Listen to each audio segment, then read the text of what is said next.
सही बात पूछो तो सारी साधना केवल देह भाव को मिटाने के लिए है।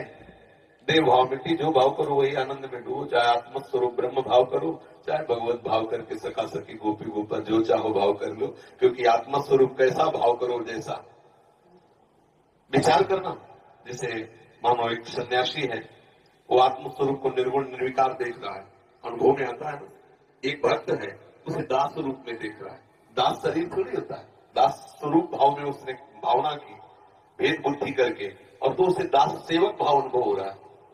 जो जैसे भावना करता है आत्मस्वरूप, जैसे अभी हम देह भाव में हैं, तो हमें यही तो लग रहा है मैं यही हूं, तो आत्मस्वरूप की भावना हम देह भाव में कर लिए ना।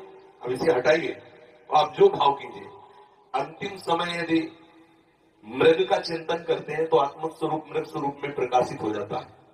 भरत जी को देखो, अंतिम समय में स्त्री का चिंतन करते हैं तो पुरंजन अगला जन्म स्त्री का। आत्मस्वरूप कैसा भाव करो जैसा, कोई भाव न करो तो मुक्त हो गए। समझ गए? कोई भाव नहीं, मुक्त हो गए। अगर भाव कर रहे हो तो किस कोटि का कर रहे हो, जो कर रहे हो उसी का फल है।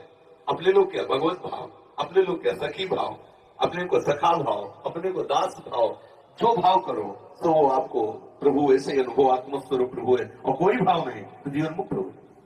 समझ में आ रहा है ना?